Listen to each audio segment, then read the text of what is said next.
హల్లెలూయా. మన దేవుడు గొప్ప దేవుడు. 28వ తారీఖు 5వ నెల 2026వ సంవత్సరం. మన దేవుడిస్తున్న చక్కటి మాట. విలాప వాక్యములు గ్రంథము 5వ అధ్యాయము 19వ వచనం. యెహోవా నీవు నిత్యము ఆసీనుడవై యుందువు.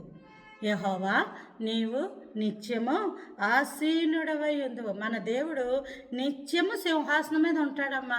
నువ్వు లోకంలో ఎవరినన్నా చూడు, కొంతకాలమే, ఓ సంవత్సరం లేదా 3 సంవత్సరాలు, తర్వాత 5 సంవత్సరాలు, లేదా ఒక 60 సంవత్సరాలు, 60 సంవత్సరాలు, 58 సంవత్సరాలకి రిటైర్మెంట్ అయిపోతారు. మళ్ళీ మనం వెళ్ళి ఆ ప్రాంతానికి వెళ్ళి ఆ ఆఫీస్కి వెళ్ళి ఆమె చూస్తే ఆ ప్లేస్లో మళ్ళీ కొత్త వాళ్ళు ఉంటారు. అదేంటండి నాకు పలానా వాళ్ళు బాగా తెలుసండి, వాళ్ళు మాకు ఈ సహాయం అందించారు అని అంటే వాళ్ళు ఏమంటారు? అప్పుడు వాళ్ళు ఇప్పుడు లేరండి, వాళ్ళ పదవి అయిపోయిందండి, వాళ్ళ టైం అయిపోయిందండి, ఇప్పుడు ఉన్న వాళ్ళు కొత్త వాళ్ళండి అని చెప్తా ఉంటారు.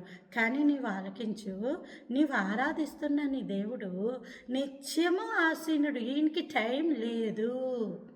ఈయన ఆదియు అంతమునై ఉన్న దేవుడు. కొంతకాలానికి సీట్లో వేరొకరు వచ్చి కూర్చున్నట్టు ఉండదు. నువ్వు ఏనాడు చూసినా, పూర్వీకుల నుంచి చూసినా, మోషే అంటాడు నిర్గమకాండం 3వ అధ్యాయంలో, నువ్వు ఎవరవో ప్రభా, నీ గురించి ఇశ్రాయేలు ప్రజలు అడిగితే నేనేం చెప్పాలంటే, నేను మీ పితరుల దేవుడను, అబ్రహాము దేవుడను, ఇస్సాకు దేవుడను, యాకోబు దేవుడను. ఎందుకంటే మోషేకి అంతవరకే తెలుసు, అబ్రహాముతో దేవుడు మాట్లాడాడనే తెలుసు. కాబట్టి అబ్రహాము దేవుడను, ఇస్సాకు దేవుడను, యాకోబు దేవుడను అని ఇశ్రాయేలీయులకు ఎలా పరిచయం చేసుకుంటున్నాడంటే, ఉన్నవాడను అనువాడను నేనే. ఎంత కాలమైనా ఉంటాడు ఆయన ఉంటానే ఉంటాడు. మనమే మన దినాలు అలా తరిగి వెళ్ళిపోతూ ఉంటాయి. అనేక వంశావళులు, అనేక తరతరాలు అలా పుట్టుకొస్తూ ఉంటాయి, వెళ్తూ ఉంటాయి. వాళ్ళు దేవుని చూస్తూ ఉంటారు, దేవుని గ్రహిస్తూ ఉంటారు. కానీ నిత్యము ఆసీనుడు. హల్లెలూయా.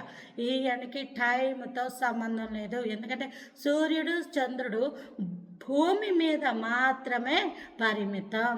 మన దేవుడు ఆకాశ మహాకాశంలో సైతము పట్టజాలని గొప్ప దేవుడు. ఈ సృష్టినే సృజించిన సృష్టికర్త, అంత గొప్ప దేవుడు మనకు సహాయకుడై ఉన్నాడు. ప్రభువా నీకు వందనాలు. Praise the lord. హల్లెలూయా.